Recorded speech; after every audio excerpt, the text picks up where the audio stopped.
नमस्कार मित्रांनो, मी रोशन बावणे. स्वागत आहे आपल्या विदर्भ मराठी कॉर्नर या यूट्यूब चॅनलवर. आज तुमच्याकडे अतिशय एक महत्त्वाचा माहितीसह व्हिडिओ घेऊन आलो आहे. ती म्हणजे तुम्ही जर एस-टी प्रवास करत असाल तर हा व्हिडिओ तुमच्यासाठी अतिशय महत्त्वपूर्ण आहे. आपण या अगोदर जे काही NCMC स्मार्ट कार्ड आहे त्याबद्दल एक व्हिडिओ घेतलेला आहे. त्यामध्ये एस-टी प्रवासात मोठा बदल झालेला आहे. याबद्दल आपण सविस्तरपणे त्याच्यामध्ये माहिती बघितली आहे. जे काही एस-टी महामंडळाअंतर्गत जे परिपत्रक जारी करण्यात आलेलं होतं, त्या परिपत्रकामध्ये जे काही डिटेल दिली होती त्या आधारावर आपण तो व्हिडिओ घेतलेला होता. परंतु भरपूर लोकांचे प्रश्न होते की नेमकं याची प्रोसेस काय आहे, हे कशाप्रकारे आपल्याला कार्ड मिळणार आहे, तसे हे कार्ड सर्वांना बंधनकारक आहे का, तसेच ज्येष्ठ नागरिकांना या कार्डचा धोका आहे का, म्हणजे त्यांना हे बंधनकारकच आहे का, त्यांना तर तिकीट लागत नाही परंतु त्यांना का बरं हे कार्ड देण्यात येते, तसेच दिव्यांग बांधवांजवळ UIDAI कार्ड आहे तर त्यांनासुद्धा हे कार्ड लागेल का, तसेच जे काही पासधारक विद्यार्थी आहेत त्यांनासुद्धा हे कार्ड लागेल का, त्या सर्व प्रश्नाची उत्तरे तुम्हाला या व्हिडिओमध्ये मिळणार आहे मित्रांनो. तुम्ही जर अगोदर तो व्हिडिओ बघितला नसेल तर तो व्हिडिओ अगोदर बघून घ्या. तरी तुम्हाला या व्हिडिओमध्ये सुद्धा सेम जे काही पूर्ण प्रोसेस काय आहे, जे काही NCMC स्मार्ट कार्ड नेमकं कुठे मिळेल, कसं मिळेल, त्याची नेमकी फुल प्रोसेस काय आहे ते आपण या व्हिडिओमध्ये जाणून घेणार आहोत. तुमचे जे काही डाऊट आहे ते पूर्ण डाऊट या व्हिडिओमध्ये तुमचे क्लिअर होणार आहे. तसेच मित्रांनो, हे स्मार्ट कार्ड जे आहे फक्त तुम्हाला तिकीट आधारावर नाही तर तुम्हाला भविष्यामध्ये त्याच्यामध्ये आणखी बदल करण्यात येईल. तुमचं जे काही सवलत आहे, तुम्हाला कोणतीही सवलत हवी असेल तर त्यासाठी तुम्हाला हे कार्ड बंधनकारक असेल. त्यामुळे सर्वांना हे कार्ड मित्रांनो तुम्हाला काढावेच लागणार आहे. तुम्ही जे काही सवलतधारक आहे, म्हणजे एकंदरीत असे म्हणता येईल की जे काही सवलतधारक आहे, एस-टी महामंडळाचे जे काही सवलतधारक आहे, जे आपण परिपत्रकामध्ये अगोदरच्या व्हिडिओमध्ये बघितले होते, त्या सर्वांना हे कार्ड बंधनकारक आहेच आणि त्यांना हे कार्ड काढावेच लागणार आहे. तर चला बघूयात नेमकी त्याची प्रोसेस काय आहे सविस्तरपणे. तर मित्रांनो, सर्वात प्रथम पहिला प्रश्न आहे तो म्हणजे हे कार्ड कुठे मिळणार. NCMC स्मार्ट कार्ड जे काही आहे ते प्रमुख ST बस स्टँडवर मिळणार आहे. तसेच जिल्हा मुख्यालयातील डेपोमध्ये विशेष काउंटर असतील. तुमच्या जे काही जिल्ह्यातील मुख्य बसस्थानक आहे तिथे तुम्हाला हे स्मार्ट कार्ड मिळणार आहे आणि जिल्हा मुख्यालयातील जे काही विशेष डेपो आहे तिथे काही विशेष काउंटरसुद्धा याच्यासाठी लावण्यात येणार आहे. तसेच काही बँकांच्या माध्यमातूनही हे कार्ड उपलब्ध होणार आहे. तसेच काही बँका, सिलेक्टेड बँका असेल त्यांच्या माध्यमातून सुद्धा हे कार्ड तुम्हाला उपलब्ध करून देण्यात येणार आहे. तसे कार्ड घेताना तुम्हाला फक्त आधार कार्ड आणि मोबाईल नंबर आवश्यक राहील. याच्या व्यतिरिक्त तुम्हाला कोणतेही डॉक्युमेंट्स यासाठी लागणार नाही. तुमचं आधार कार्ड तुमच्याकडे असणे गरजेचे आहे आणि तुमचा मोबाईल नंबर जेव्हा तुम्ही कार्ड घ्यायला जाल तेव्हा तुम्हाला ह्या दोन गोष्टी जवळ असणे गरजेचे आहे. त्याच्या व्यतिरिक्त इतर कोणतेही डॉक्युमेंट्स तुम्हाला याच्या व्यतिरिक्त लागणार नाही. तर हा तुमचा एक डाऊट क्लिअर झाला की हे कार्ड कुठे मिळणार आहे. आता तुमचा त्याच्यानंतरचा मुख्य प्रश्न आहे तो म्हणजे कार्ड कसे मिळेल, तुम्हाला त्याची काय प्रोसेस आहे. तर प्रक्रिया अगदी खूप सोपी आहे. त्यासाठी सर्वप्रथम तुम्हाला कुठे जावे लागेल ते ST डेपो किंवा अधिकृत काउंटरला तुम्हाला भेट द्यायची आहे. तिथे जाऊन तुम्हाला विचारायचं आहे की NCMC स्मार्ट कार्ड मला काढायचं आहे, ते कसं काढायचं आहे ते तुम्हाला संपूर्ण प्रोसेस सांगून देईल. त्यानंतर तुम्हाला ते एक अर्ज देतील, तो अर्ज तुम्हाला भरायचा आहे आणि तुम्ही जर नवीन कार्ड काढत असाल तर तुम्हाला ₹199 फी भरावी लागेल. तसंच जर तुम्ही जुनं कार्ड तुमच्याकडे असेल ते जर तुम्ही जमा केलं तर फक्त ₹149 फी भरावी लागेल. त्यानंतर कार्ड जे आहे ते तुमचं प्रोसेस पूर्ण झालेली आहे. आता तुम्हाला जे कार्ड आहे ते लगेच मिळेल, वेळेवरच मिळू शकते किंवा तुम्हाला काही ठिकाणी 2-3 दिवसात ते कार्ड मिळणार आहे. यानंतर तुम्ही ते कार्ड रिचार्ज करून प्रवासासाठी वापरू शकता. तुम्हाला ते फक्त कार्ड मिळेल, तुम्ही जो चार्ज भरला त्याचा फक्त तो कार्डचा चार्ज झाला, त्यानंतर तुम्हाला त्याच्यामध्ये रिचार्ज करावा लागेल. तो रिचार्ज करून तुम्हाला ते कार्ड वापरायचं आहे. तर मित्रांनो, तुम्हाला आता प्रश्न पडला असेल की ₹149 किंवा ₹199 जी फीस घेतली ते का बरं घेण्यात आलेली आहे. तर ही फी कार्ड तयार करण्यासाठी आणि सिस्टममध्ये नोंदणीसाठी आहे. ही रक्कम प्रवासासाठी नाही तर कार्ड इश्यू चार्ज आहे. म्हणजे ही रक्कम तुम्हाला प्रवासासाठी वापरता येणार नाही. जे काही तुमचं कार्ड इश्यू करण्यासाठी जो चार्ज लागतो तो चार्ज यामध्ये घेण्यात आलेला आहे. त्यानंतर सर्वात महत्त्वाचा प्रश्न म्हणजे जे काही ज्येष्ठ नागरिक आहे आणि ते जे काही सवलतधारक आहे त्यांचा महत्त्वाचा प्रश्न होता की आम्हाला हे कार्ड बंधनकारक आहे का, अनिवार्य आहे का, तर आम्ही हे कार्ड कसं काढायचं. हा प्रश्न सर्वांचा कॉमन होता आणि जास्तीत जास्त लोकांचा हाच डाऊट होता. तर तो डाऊटसुद्धा तुम्हाला आता इथे क्लिअर करून देतो. तो म्हणजे 75 वर्षावरील जे काही ज्येष्ठ नागरिक आहे आणि जे काही दिव्यांग प्रवाशांच्या सवलती आहे त्या सुरूच राहणार आहे. हे कार्ड जरी सुरू झालं तरी तुमचं जे काही सवलती आहे त्या बंद होणार आहे असं नाही आहे. तुमच्या सवलती ज्या आहेत त्या सुरूच राहणार आहे. कारण जे काही 75 वर्षावर नागरिक आहेत त्यांना STचा प्रवास तर पूर्ण मोफत आहे. तरी तुम्ही सुद्धा एकदा तुमच्या जे काही डेपो असेल तिथे जाऊन तुम्ही चौकशी करून घ्यायची आहे की तुम्हाला हे कार्ड काढणे गरजेचं आहे का. कारण हे कार्ड रिचार्जेबल आहे, परंतु इतर कामासाठी तुम्हाला या कार्डाची आवश्यकता भासू शकते. त्यामुळे तुम्हाला हे कार्ड काढलं तर एक अतिउत्तम आहे. तुम्हाला त्याचा फायदा समोर होणारच आहे. त्यामुळे तुम्ही हे कार्ड 75 वर्षावरील नागरिक असाल तरी काढून घ्या. तुम्हाला त्याच्या रिचार्जचं करायची आवश्यकता नाही, परंतु इतर कारणासाठी तुम्हाला त्या कार्डचा उपयोग होऊ शकतो. जसं की सवलतीसाठी तुम्ही 75 वर्षाचे आहे किंवा नाही, ते जर तुम्ही या कार्डच्या माध्यमातून त्यांनी जर म्हटलं समोर नियम लागू झाला, की आम्हाला हेच कार्ड हवं आहे, या कार्डावरूनच आम्ही तुम्हाला सवलत देऊ, जे काही हाफ तिकीट आहे ते देऊ, तर तुम्हाला ते कार्ड तुमच्याकडे असणे गरजेचं आहे. त्यासाठी तुम्ही एक सिक्युरिटी म्हणून जे काही भविष्यामध्ये काही चिंता न यावी यासाठी तुम्ही हे कार्ड काढून घ्यावे, जेणेकरून कोणताही डाऊट तुम्हाला समोर भविष्यामध्ये येणार नाही. यामध्ये फरक एवढाच आहे की सवलत थेट कार्डमध्ये अपडेट होईल. म्हणजे तुम्ही जो काही प्रवास कराल, तुम्ही जेव्हा तिकीट काढायला तिकीट तर तुम्हाला म्हणजे पैसे तर द्यावे लागणार नाही, परंतु जेव्हा तुम्ही प्रवास कराल तर जर तुमच्याकडे ते कार्ड असेल तर ते कार्ड तुमचं स्वाईप केलं जाईल आणि कार्डमध्ये तुमची तिकीट अपडेट होईल. तुम्ही किती प्रवास केला, काय केला हे संपूर्ण डिटेल त्या कार्डमध्ये अपडेट होणार आहे. त्यांना वेगळे तिकीट दाखवण्याची गरजसुद्धा राहणार आहे. तुमच्याकडे ते कार्ड असलं त्याच्यावर तुमचं वय मेन्शन असेल, तुम्ही ऑलरेडी 75 वर्षाचे आहात, तुम्हाला तिकीटची आवश्यकता पण नाही.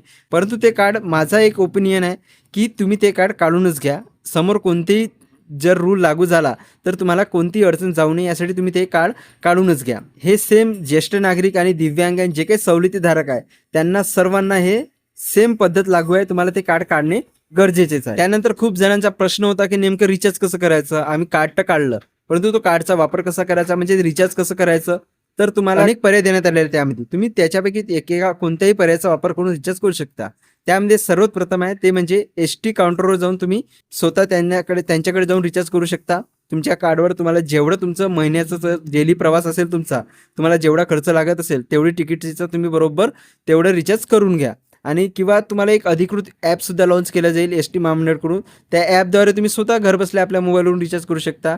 आणि जेव्हा ते ॲप लॉन्च होईल त्याबद्दलचा व्हिडिओसुद्धा आपल्या चॅनलवरती येऊन जाईल, नेमका रिचार्ज कसं करायचा त्या ॲपवरून.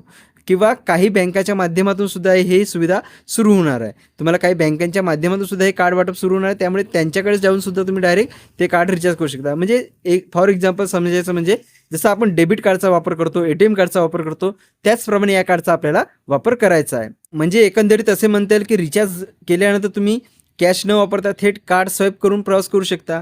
तुम्हाला कॅश कॅरी करण्याची गरज नाही.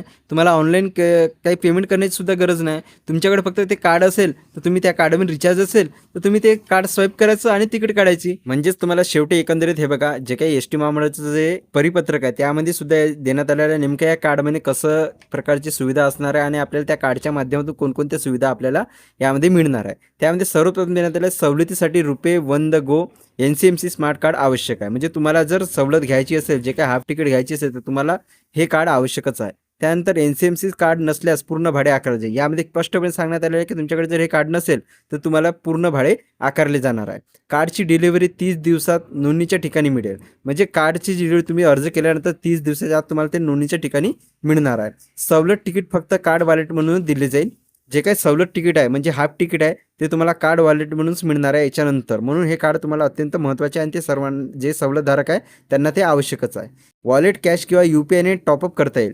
तुम्हाला वॉलेट कॅश किंवा UPI ते त्या कार्डमध्ये रिचार्ज म्हणजे टॉपअप करता येणार आहे. तसेच NCMC कार्डवर आधार कार्डनुसार नाव व फोटो असतील. म्हणजे तुमची आधार कार्डची पूर्ण माहिती त्या कार्डवर असणार आहे. त्यामुळे तुम्हाला सवलतीसाठी ते अतिशय उपयोगी पडणार आहे. सदर कार्ड रोख समतुल्य व अहस्तांतरणीय आहे. म्हणजे सदर कार्ड हे रोख समतुल्य आहे, म्हणजे पैशाच्या समान आहे आणि ते अहस्तांतरणीय, म्हणजे त्या कार्डचा वापर फक्त ज्यांच्या नावावर ते कार्ड असेल तेच वापर करू शकता. इतर कोणीही तो कार्ड वापरू शकणार नाही. तसेच त्यानंतर सवलतीधारी प्रवाशांनी आरक्षण तिकीट काढताना कार्ड व्हॅलिडेशन करणे आवश्यक आहे. तुम्हाला जे काही आरक्षण तिकीट काढायचे असेल तर तुम्हाला ते कार्ड व्हॅलिडेशन करावं लागेल, तेव्हाच तुम्हाला ते तिकीटचा म्हणजे सवलतीचा फायदा मिळणार आहे. हरवलेली किंवा खराब झालेली कार्डे सशुल्क पद्धतीने बदलून देण्यात येईल. जे तुमचं शुल्क आहे ते भरावं लागेल आणि तुम्हाला ते कार्ड नवीन देण्यात येईल जर तुमची कार्ड हरवली किंवा खराब झाली तर.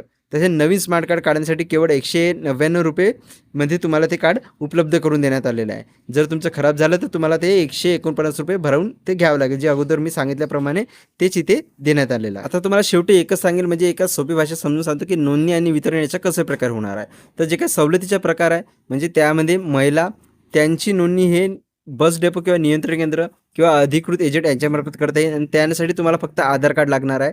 तसेच ज्येष्ठ नागरिक यांनासुद्धा बस डेपो किंवा अधिकृत एजंट यांच्यामार्फत नोंदणी करता येईल आणि त्यासाठी सुद्धा आधार कार्डच लागणार आहे. जसे अमृत ज्येष्ठ नागरिक योजनेअंतर्गत जर जे सवलतधारक ज्येष्ठ नागरिक असेल त्यांनासुद्धा बस डेपो किंवा नियंत्रण केंद्रामध्ये किंवा अधिकृत एजंट किंवा त्या यांच्यामार्फतच तुम्हाला नोंदणी करता येणार आहे आणि आवश्यक कागदपत्र फक्त आधार कार्ड लागणार आहे.